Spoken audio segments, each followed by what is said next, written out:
You have men on men kissing and everything else and all transgenders. You didn't have that before, you know? There is a God, I'm Catholic. I was just so disgusted just how everything is in this world, you know? It's just going to crap. You gonna stay? What in the hell does that have to do with anything? Once again, this proves it right here. He doesn't know about economics because things just don't get better just because. But yet, he shed some light for you guys, and I need you guys to understand, which I'm pretty sure you guys already do. That is why he voted for Trump. If I done said it once, I'm going to say it again. It's always three types of Trump supporters, and of course you can mix and match, and you know, it might be two out of the three, or hell, if you met that lucky one, they might be all three. Okay, so but of course you're gonna have your greedy billionaires, your rich wealthy people that only want to protect their wealth and increase their wealth. Of course they're going to 9 times out of 10 support someone like a Donald Trump. Then you have your straight out racist people. Like, they don't care about the economy. They don't care about immigration law or reform. They don't care about jobs or the prices of food. They're just hateful people. So when they get an opportunity to wreak havoc and destruction on black folks, immigrants, people of color, anyone that's not white, they're going to support that. They don't care about nothing else. They just care about that. But then you have your idiots, you know, the ones that casually tune into politics, don't really know what's going on. They couldn't explain to you what the economy is. They couldn't explain to you what inflation is. But they've been sold and they bought Trump's lies. And they're going along with it. He told me I'm going to be rich. He told me Americans are going to be thriving and wealthy in this golden age, and they bought it. They didn't do no homework. They don't care about, does he have a plan? Nothing. They just bought it. Those are the ones that you want to, tell them that you have a bridge in your trunk, because those kind of people are going to believe that. So when it comes to those three in the video that we're going to watch, this one right here, this individual is one that is hateful, and you will never really notice until you have a conversation with them, because they're not going to just wear it on a t-shirt, which, hey, go ahead and get one of these t-shirts. But you have to have a conversation. And of course they're going to try to mask it with, I care about the economy. Like, inflation is high, I guess. They couldn't even tell you what it is, but inflation is high. Or immigration, like, I don't want people coming into the country, but they couldn't even tell you what's wrong with immigration or what's needed in the immigration reform. They couldn't tell you one thing about it. And food prices, don't care about it. But what they do care about, and trust me, I got a list here. They care about gay and trans people being in public or being represented in movies and music or whatnot. They care about stuff like that. They care about black people and other people of color advancing throughout the workplace, or, playing prominent roles like The Little Mermaid. That's what they care about. They don't care about inflation. They care about The Little Mermaid, right? And what color she is. They care about deporting non-white people because the immigrants are taking their jobs. The immigrants are killing everybody. They're on a killing spree. That's what they care about. And this all mimics something that has happened in the past. Now, once again, I am someone that will easily say Trump is a fascist.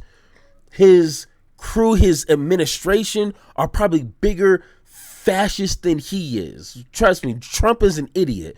But the people that are pushing him to do this are the ones we need to be paying attention to.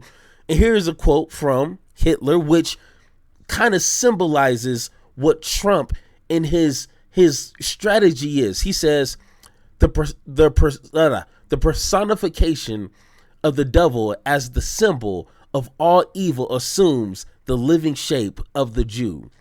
Once again, you demonize, you marginalize, and you attack a group of people, blame everything on them. Have every person that is listening to your lies, that is consuming the trash that you're spewing, have them focus their attention and hate on these people. And that's literally what Trump is doing, and that's how he won. Once again, learn some history. That's how Hitler got into power. Once again, don't be mad at me. Be mad at history. I'm just comparing the two, okay? But without further ado, let's go ahead, get into the video, and watch this dumbass just talk, okay? CNN's John King is still here at the desk with me, but he just came back from Allentown, Pennsylvania to hear how voters see things today. Lehigh Valley is a blue-collar battleground. Reminders everywhere of America's manufacturing glory days and of today's big economic challenges. ProDart is a small family business. Todd Harder, the boss. His parents among the workers, trying to keep things going. So we're kind of slow right now. The money's tight. People are complaining that the rent's really high in a lot of places. Just the cash flow isn't there. So I think everybody's starting to become a little bit more conservative on spending right now. Just a handful of employees now, 14 when business was better. Harder voted for Donald Trump. Hears him promise tariffs will bring a new manufacturing boom. But sees the opposite so far. Now, my generation. Once again, before he kind of gets into his excuses here, and it's pretty crazy. Once again, how do you expect Trump to do whatever that he's claiming to do? Okay, let's say you believe the lies that he's going to bring all this manufacturing back, just like the 40s and the 50s and the 60s is going to be crazy. Okay, you bought that, but my question is, how does he plan to do that? I mean, coal mining, like that was a thriving job back in the 40s? That's barely a thing now. So what is we gonna go back into the 40 age? Like even simple manufacturing, a lot of this stuff is going to AI is going to, computerized operations. Like, what type of manufacturing are you wanting, and how did Trump plan this out for you? Oh, guess what? He didn't. So why would you believe that? Once again, if I told you I have a bridge in my car, maybe you should ask yourself, how big is your car? How big is your trunk? At the least.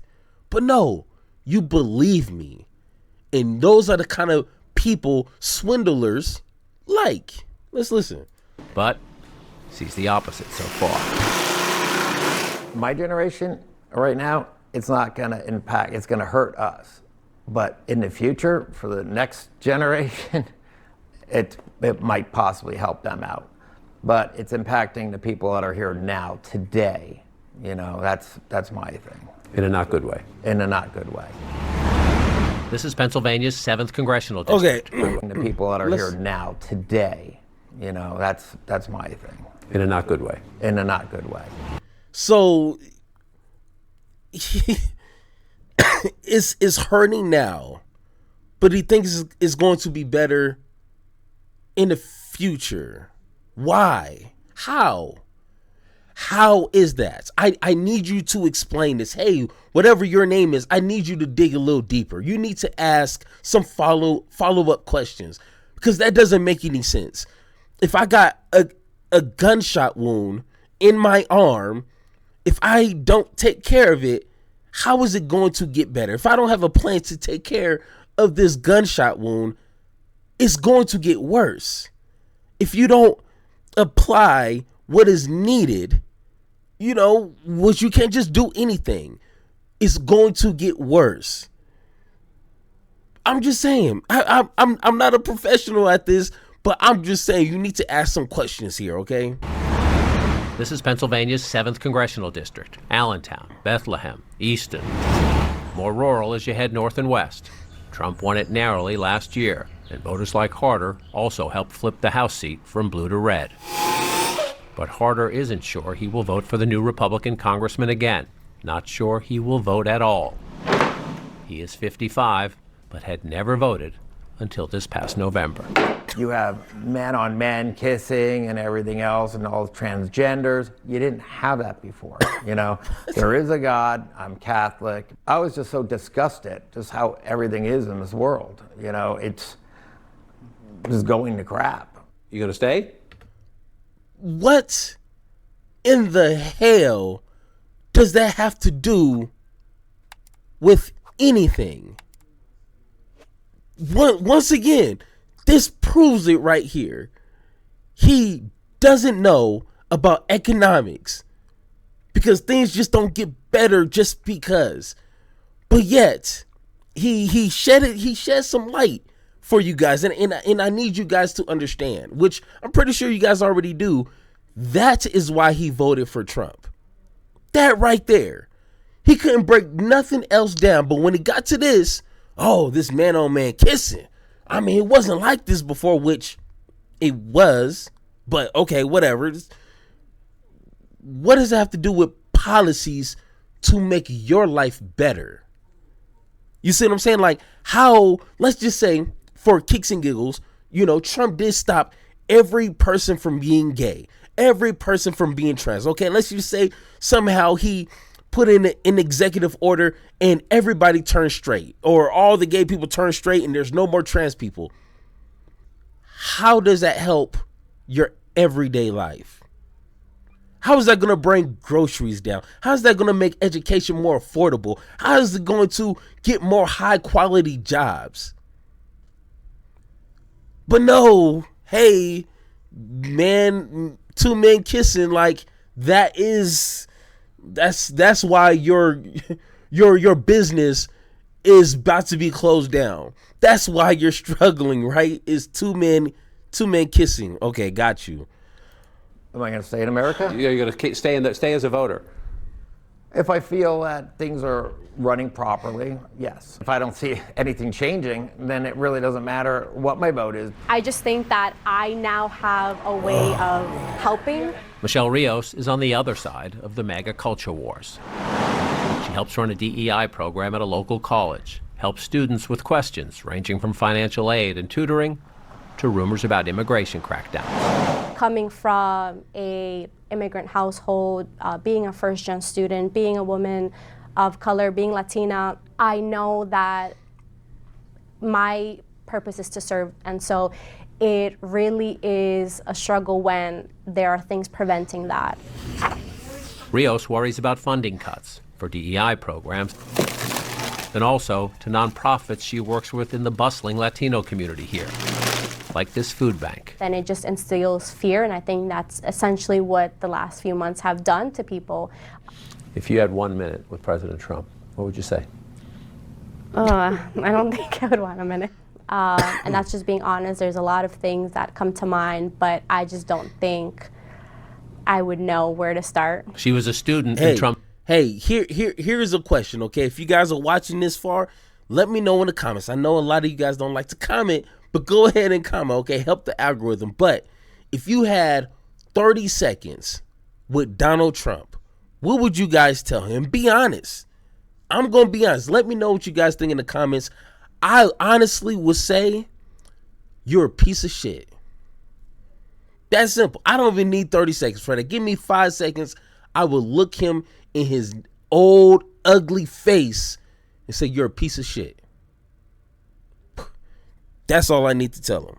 But let me know in the comments what you guys will say. Trump's first term and says she was constantly on edge. Oh, and free Palestine. Hey, there you go. She is trying to stay more calm now, trying to better understand the big jump in Trump's Latino support here. It has to do a little bit with like Latino culture. Sometimes we, don't want to see, women in a certain position or talk to someone that can help you understand information, but not leaving it up to social media, because I think that's also what made a big difference.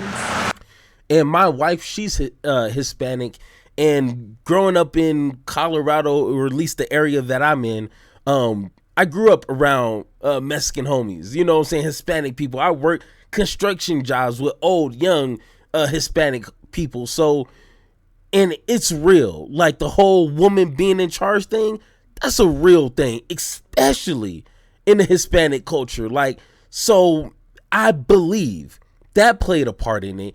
And also, like, just like any culture, black culture, probably an Asian, I don't know, but it's this weird divide within cultures. Like, I'm not like them.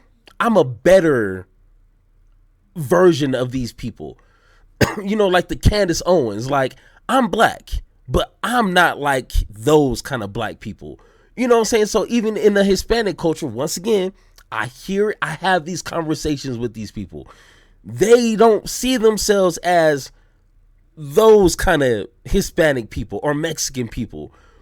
You see what I'm saying? Like, they think they're better. So of course they feel some sort of like, chip on their shoulder, like sitting on a pedestal when they can vote for someone like Trump, who is destroying their own people's lives because they don't see them the same. They're like, hey, we the same people. No, you're not worthy to be here.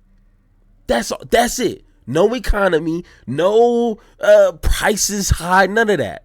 That's all they care about, is that I'm better than them. Let me prove this by voting for someone like Donald Trump. That's simple. Do you have gym or art? Family time is what Gerard Babb cherishes most. Babb works here on the Mack truck assembly line. Mack is one of the area's largest employers and says as many as 350 layoffs are coming soon. Babb is fairly low on the seniority list. I was at 171 when they first announced. Now I'm at 218. So you're trying to get to what, 350? At least if I can get above 350, it'd be perfect. But as long as past 250, I have a chance. Babb doesn't. Hey, that is sad. I mean, I understand what he is implying. Like, he doesn't want to be at that lower tier, the 350 that's going to get cut, which I get. Okay, I get it. Okay, but it is sad that you're only so concerned about yourself and not really understanding or caring about the let's say he does get to 351. Okay, he's 351, made it by one employee. 350 people are going to lose their jobs because of someone you voted for. Someone you voted for is now destroying 350 of your employees' well-being. And that looked like a small town. So it's not like job opportunities, high quality job opportunities is just around every corner. But no, all you can do, which is part of American culture, which is the problem, is I'm only looking out for myself. Screw you. Why don't we all get together and say, hey, you fire 350? We're either gonna protest like forever, I don't know, something crazy, or we all just gonna quit. We all just gonna leave. Shut that entire place down. But if we continue to play their game, we're gonna have more people like this. Hey, forget the 350. As long as I can get out of that, I'm good. But screw everybody else. Come on now. 350 would be perfect, but as long as past 250, I have a chance. Babb doesn't regret his vote for Trump, but he thinks it could cost him his job. I only like plain. Definitely with the tariffs, I believe they played a part.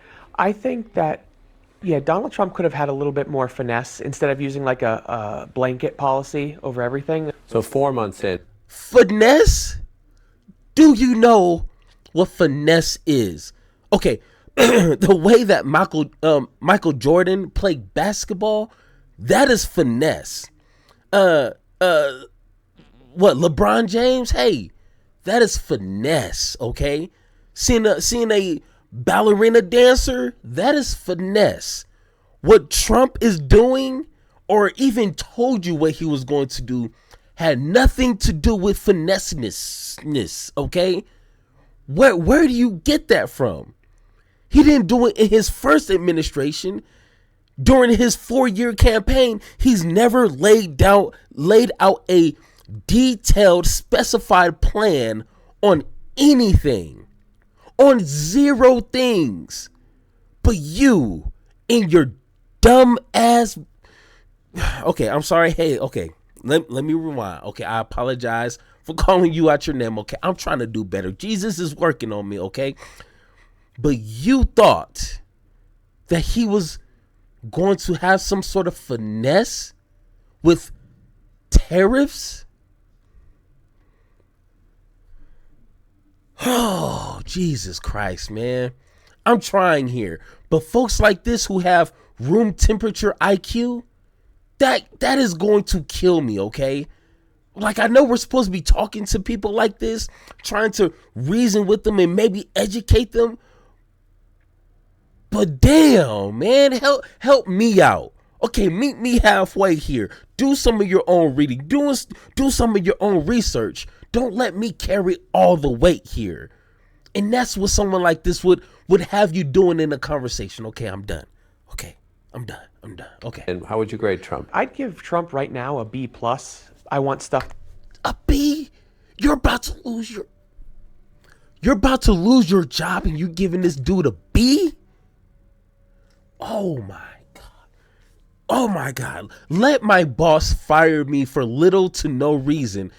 He is going to get an F up his ass. That's simple. And you're going to give this guy who implemented all these crazy tariffs, 400% to every single country on the globe. And then he says, okay, never mind, I'm joking. But then turns him back on. Hey, got you. Flip-flopping. And you're going to give him a B. What did he say? A B+? So 4 months in, how would you grade Trump? I'd give Trump right now a B+. A B+? Not even a B-. Okay, entertain me with a B-. But he said a B+. A B+? What kind of universe are we living in? Oh my God. It's so hard not to like say all these just mean things. I'm trying, God, please, okay? But he gave Donald Trump a B+. And old boy's about to lose his job. Man, that is crazy, bro. Okay, got you. I want stuff to happen right now. But, I understand that the gears of Washington move very slow. Too soon, he says, to think about the midterms. It's very stressful that I'm going to be out of work in the near future because I want to provide for my wife and kids. Tired. Much more important worries front and center. Interesting there, Dan, to hear two Trump supporters be skeptical about his promise of a very quick manufacturing boom. So it's worth watching as you head into the midterms. That district has all of the big questions in American politics. Will Trump keep, or can Democrats make progress with those blue-collar workers? The Latino vote there, Trump support went way up. Democrats have a huge problem there. It's a fantastic district. If you just want to sit in one place for the next 2 years and get the economy, get at demographics, it's Pennsylvania 7. Yeah, really interesting, the people that you talked to. Thanks so much for bringing that to us. Oh, interesting is a understatement. Like, oh my God. And once again, I would love to speak to the last gentleman a little bit in more depth, because he could just be the idiot. He could just be the one that seen him on a commercial and heard Trump say, I'm going to make you all rich. And he said, you know what? I believe him. Or he could be racist. He could be just don't want to see no women in any position of power, nothing. I don't know. But my question to you guys is, how do we prevent something like this from happening in the future? Because Republicans, if, Trump gets out of office, which is going to be very interesting, how do we prevent Republicans from swindling, from lying, for fear-mongering their voters again? Because as you see, it's easy to do that. Blame it on the brown folks, blame it on the black folks, blame it on the gay people, blame it on the trans people. Like, that's all you got to do, and you're going to win. Because we have idiots that either love that type of rhetoric or believe that type of nonsense. You see what I'm saying? And maybe some of my solution that I've been trying to think about is holding the standard higher for these politicians. And if that means that if someone like a Donald Trump or someone tries to mimic him in the next election and they're spewing hateful rhetoric, or they're just straight up lying to people, that's literally been proven or can be proved, they should be disqualified. Republicans, Democrats, or anything in between. They should not be allowed to run off of lies, off of fear-mongering, off of targeting and attacking marginalized people. They should be disqualified. They should not hold any position of power. Zero. None. And is that fair? I think we can have democracy, but also have standards at the same time. Because Trump proved standards don't mean nothing at this point. Integrity, nothing. Like, that means nothing. And if that's the case, then Republicans are going to have a leg up in all these elections every single time. That's simple. But once again, guys, if you agree or disagree with anything I said in this video, let me know in the comments down below, or hit that Blue Sky link in the description down below so we can have that one-on-one talk. And like always, let's have that conversation. I've been wanting this shit forever. I've been in the field with whatever they throw at me. Brush it off, pick myself up, moving on to the better. Ain't no errors, baby, it's a new era. I wake up early feeling rich like I'm Kesha. I get to the paper, boy. Extra.